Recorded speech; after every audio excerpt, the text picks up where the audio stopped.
Shalom Bapak Ibu, saudara-saudari yang dikasihi Tuhan. Salam jumpa kembali, salam damai sejahtera untuk kita semua. Firman Tuhan yang kita renungkan pada hari ini, Senin 14 September 2020. Bacaan yang pertama mari kita baca di dalam kitab Keluaran 6 ayat 13 sampai 29. Beginilah bunyinya. Inilah para kepala kaum keluarga mereka, anak-anak Ruben, anak sulung Israel, Henok, Palu, Hezron, dan Karmi. Itulah kaum-kaum Ruben. Anak-anak Simeon, Yemuel, Yamin, Ohad, Yakin, Zohar, dan Saul, anak seorang perempuan Kanaan. Itulah kaum-kaum Simeon. Inilah nama anak-anak Lewi menurut urutan kelahirannya: Gerson, Kehat, dan Merari. Umur Lewi 137 tahun. Anak-anak Gerson, Libni dan Simei menurut kaum mereka. Anak-anak Kehat, Amram, Izar, Hebron, dan Uziel. Umur Kehat 133 tahun. Anak-anak Merari, Mahli dan Musi. Itulah kaum-kaum Lewi menurut urutannya. Dan anak Amram mengambil Yokebed, saudara ayahnya, menjadi istrinya. Dan perempuan ini melahirkan Harun dan Musa baginya. Umur Amram 137 tahun. Anak-anak Izar, Korah, Nefek, dan Zikri. Anak-anak Uziel, Misael, Elsafan, dan Sitri. Dan Harun mengambil Eliseba, anak perempuan Aminadab, saudara perempuan Nahason, menjadi istrinya. Dan perempuan ini melahirkan baginya Nadab, Abihu, Eleazar, dan Itamar. Anak-anak Korah, Asir, Elkana, dan Abiasap.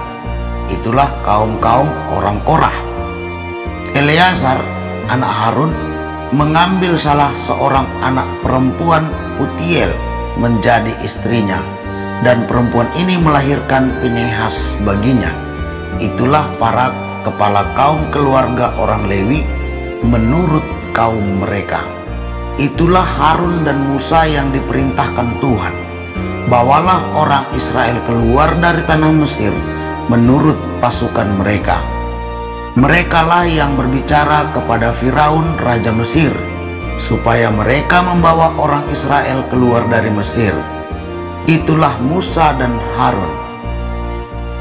Pada waktu Tuhan berfirman kepada Musa di tanah Mesir, Tuhan berfirman kepadanya, "Akulah Tuhan, katakanlah kepada Firaun raja Mesir segala yang kufirmankan kepadamu." Tapi Musa berkata di hadapan Tuhan, "Bukankah aku ini seorang yang tidak petah lidahnya? Bagaimanakah mungkin Firaun akan mendengarkan aku?" Bacaan yang kedua mari kita baca di dalam kitab Filipi 1 ayat 12 sampai 30. Beginilah bunyinya. "Aku menghendaki saudara-saudara supaya kamu tahu bahwa apa yang terjadi atasku ini justru telah menyebabkan kemajuan Injil, sehingga telah jelas bagi seluruh istana dan semua orang lain bahwa aku dipenjarakan karena Kristus. Dan kebanyakan saudara dalam Tuhan telah beroleh kepercayaan karena pemenjaraanku, untuk bertambah berani berkata-kata tentang firman Allah dengan tidak takut. Ada orang yang memberitakan Kristus karena dengki dan perselisihan, tetapi ada pula yang memberitakannya dengan maksud baik. Mereka ini memberitakan Kristus karena kasih, sebab mereka tahu bahwa aku ada di sini untuk membela Injil. Tetapi yang lain karena kepentingan sendiri dan dengan maksud yang tidak ikhlas. Sangkanya dengan demikian mereka memperberat bebanku dalam penjara. Tetapi tidak mengapa, sebab bagaimanapun juga Kristus diberitakan, baik dengan maksud palsu maupun dengan jujur. Tentang hal itu aku bersuka cita, dan aku akan tetap bersuka cita, karena aku tahu bahwa kesudahan semuanya ini ialah keselamatanku oleh doamu dan pertolongan Roh Yesus Kristus. Sebab yang sangat kurindukan dan kuharapkan ialah bahwa aku dalam segala hal tidak akan beroleh malu, melainkan seperti sedia kala, demikian pun sekarang Kristus dengan nyata dimuliakan di dalam tubuhku, baik oleh hidupku maupun oleh matiku. Karena bagiku hidup adalah Kristus dan mati adalah keuntungan. Tetapi jika aku harus hidup di dunia ini, itu berarti bagiku bekerja memberi buah. Jadi mana yang harus kupilih? Aku tidak tahu. Aku didesak dari dua pihak. Aku ingin pergi dan diam bersama-sama dengan Kristus. Itu memang jauh lebih baik. Tetapi lebih perlu untuk tinggal di dunia ini karena kamu. Dan dalam keyakinan ini, taulah aku akan tinggal dan akan bersama-sama lagi dengan kamu sekalian, supaya kamu makin maju dan bersuka cita dalam iman, sehingga kemegahanmu dalam Kristus Yesus makin bertambah karena aku, apabila aku kembali kepada kamu. Hanya hendaklah hidupmu berpadanan dengan Injil Kristus, supaya apabila aku datang, aku melihat, dan apabila aku tidak datang, aku mendengar bahwa kamu teguh berdiri dalam satu roh dan sehati sejiwa berjuang untuk iman yang timbul dari berita Injil, dengan tiada digentarkan sedikit pun oleh lawanmu. Bagi mereka semuanya itu adalah tanda kebinasaan, tetapi bagi kamu tanda keselamatan, dan itu datangnya dari Allah. Sebab kepada kamu dikaruniakan bukan saja untuk percaya kepada Kristus, melainkan juga untuk menderita untuk Dia, dalam pergumulan yang sama seperti yang dahulu kamu lihat padaku, dan yang sekarang kamu dengar tentang aku.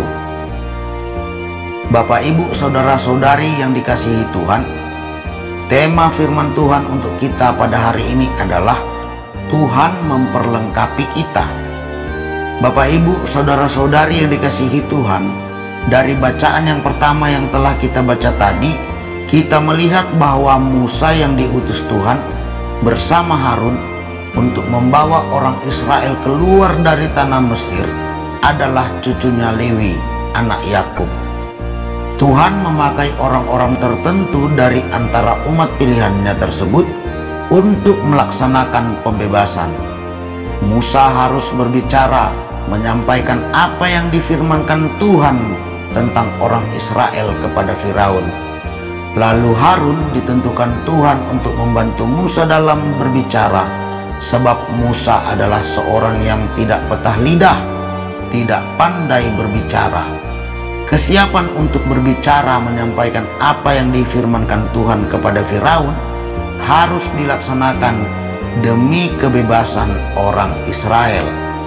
Bapak, Ibu, saudara-saudari yang dikasihi Tuhan, dari bacaan yang kedua yang telah kita baca tadi, kita melihat bahwa Rasul Paulus tetap bersuka cita sekalipun ia berada di dalam penjara. Pertama, ia bersuka cita sebab ia dipenjarakan bukan karena berbuat kesalahan, melainkan karena Injil. Kedua, ketika ia dipenjarakan, ada orang yang memberitakan Injil karena dengki dan perselisihan, tetapi ada juga yang memberitakannya dengan maksud baik. Dengan adanya kedua tipe orang yang memberitakan Injil tersebut, Rasul Paulus merasa terbantu dalam pemberitaan Injil. Ketiga, ia bersuka cita karena ia yakin bahwa ia akan memperoleh keselamatan dari Tuhan, sehingga ia akan bertemu kembali dengan jemaat yang ada di Filipi. Itulah sebabnya ia mengajak jemaat yang ada di Filipi untuk tetap berjuang dalam mempertahankan iman dan melakukan pemberitaan Injil. Bapak, Ibu, saudara-saudari yang dikasihi Tuhan, dari penjelasan kedua perikop yang kita renungkan ini, kita dapat memahami bahwa Tuhan memperlengkapi setiap orang yang mau bergerak sesuai dengan firman Tuhan untuk mewujudkan kebaikan bagi semua orang dan untuk kemuliaan Tuhan. Tuhan tidak pernah membiarkan orang-orang yang mau mendedikasikan diri untuk kebaikan. Musa, seorang yang tidak petah lidah, diperlengkapi Tuhan dengan menghadirkan Harun dalam tugas yang dipercayakan kepadanya. Begitu pula dengan Rasul Paulus yang mengalami pemenjaraan, diperlengkapi Tuhan dengan menghadirkan orang-orang yang bermaksud dengki dan orang-orang yang bermaksud baik, sehingga pemberitaan firman Tuhan tetap terlaksana sekalipun mereka memiliki keterbatasan. Karena itu Bapak Ibu, saudara-saudari yang dikasihi Tuhan, marilah kita menjadi orang-orang yang mendedikasikan diri untuk kebaikan sesama dan untuk kemuliaan Tuhan.